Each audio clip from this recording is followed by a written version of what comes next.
नमस्कार, 4 PM गुजरात में आप सभी का स्वागत है और मैं हूं आपके साथ आकांक्षा यादव। दोस्तों, भारतीय क्रिकेट टीम के पूर्व ऑलराउंडर और वर्तमान में राजनीति में सक्रिय यूसुफ पठान एक बार फिर से अपने बयान को लेकर चर्चाओं में हैं। गुजरात के वडोदरा में स्थानीय निकाय चुनाव के दौरान मतदान करने पहुंचे पठान ने पश्चिम बंगाल और गुजरात की राजनीति को लेकर ऐसी टिप्पणी की है जिसने सियासी हलकों में बहस को तेज कर दिया है। और उन्होंने साफ शब्दों में कहा कि पश्चिम बंगाल में तृणमूल कांग्रेस की पकड़ इतनी मजबूत है कि आने वाले कई दशकों तक वहां उसकी सत्ता बनी रह सकती है। साथ ही उन्होंने यह भी माना है कि जिस तरह बंगाल में टीएमसी का प्रभाव है, उसी तरह गुजरात में भारतीय जनता पार्टी का मजबूत जनाधार है। आपको बता दें कि रविवार को वडोदरा में अपने परिवार के साथ वोट डालने पहुंचे यूसुफ पठान ने लोकतंत्र के मतदान के महत्व पर जोर दिया और उन्होंने कहा कि हर नागरिक का ये कर्तव्य है कि वो अपने मत अधिकार का सही और समझदारी से उपयोग करे।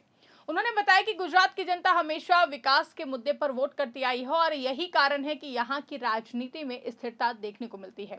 मतदान के बाद मीडिया से बातचीत में पठान ने पश्चिम बंगाल की राजनीति पर टिप्पणी करते हुए कहा कि वहां की जनता तृणमूल कांग्रेस को पसंद करती है। उनके मुताबिक जहां जिस पार्टी को जनता का समर्थन मिलता है वहीं उसकी सरकार बनती है और लंबे समय तक टिकती रहती है।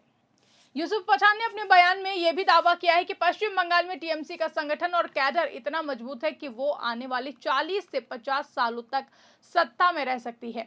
और उन्होंने कहा कि किसी भी राजनीतिक दल की मजबूती केवल नेताओं से नहीं बल्कि उनके जमीनी कार्यकर्ताओं से तय होती है। टीएमसी का कैडर गांव-गांव तक सक्रिय है और यही उसकी ताकत है।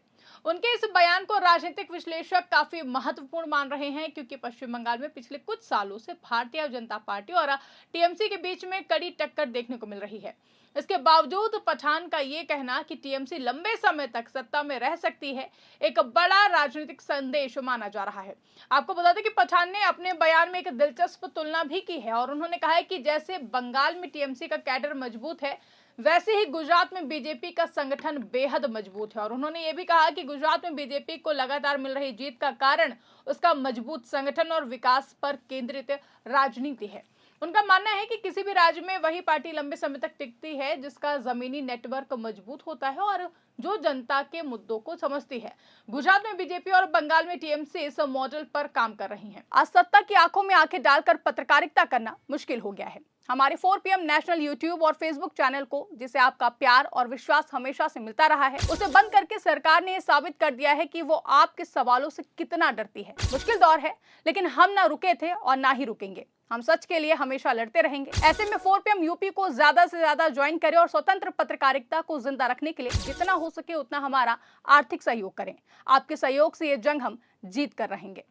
यूसुफ पठान ने गुजरात के विकास मॉडल की भी सराहना की है। उन्होंने कहा है कि यहाँ की जनता विकास कार्यों को ध्यान में रखकर मतदान करती है। उन्होंने माना कि समय समय पर समस्याएं सामने आती हैं, लेकिन मतदाता हर पहलू को देखकर फैसला लेते हैं।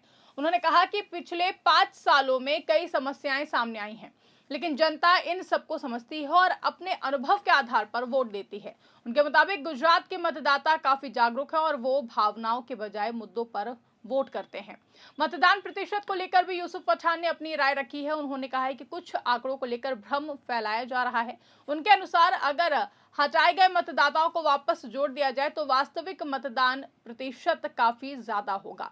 उन्होंने स्पष्ट किया है कि इसमें कोई भी चमत्कार नहीं है, बल्कि ये आंकड़ों को समझने का तरीका है। उन्होंने ये भी कहा है कि चुनावी प्रक्रिया में पारदर्शिता जरूरी है और मतदाताओं को सही जानकारी मिलनी चाहिए। उनका ये बयान भी इसी सक्रियता का हिस्सा माना जा रहा है, जिसमें उन्होंने न केवल बंगाल बल्कि गुजरात की राजनीति पर भी खुलकर बात की है, जिसको लेकर राजनीतिक जानकारों को मानना है कि यूसुफ पठान का ये बयान केवल एक सामान्य टिप्पणी नहीं है, बल्कि ये जमीनी राजनीति की समझ को दिखाता है। आपको बता दें कि यूसुफ पठान का ये बयान भारतीय राजनीति की मौजूदा स्थिति को समझने के लिए काफी ज्यादा महत्वपूर्ण माना जा रहा है। उन्होंने साफ तौर पर कहा है कि जहां जनता का समर्थन होता है वहीं सरकार टिकती है। बंगाल में टीएमसी और गुजरात में बीजेपी का उदाहरण देकर उन्होंने ये समझाने की कोशिश की है कि मजबूत संगठन और जनता का विश्वास ही किसी भी पार्टी की सबसे बड़ी ताकत होती है। उनकी ये टिप्पणी आने वाले समय में राजनीतिक बहस को और भी ज्यादा तेज कर सकती है, खासकर पश्चिम बंगाल और गुजरात जैसे राज्यों में जहां पर राजनीति पहले से ही काफी ज्यादा सक्रिय और प्रतिस्पर्धी है। इस खबर पर आपकी क्या राय है, कमेंट करके हमें जरूर बताइएगा। फिलहाल के लिए इस खबर में बस इतना ही। ऐसी तमाम बढ़िया और राजनीतिक खबरों के लिए आप बने रहिए और देखते रहिए 4 PM गुजरात। धन्यवाद।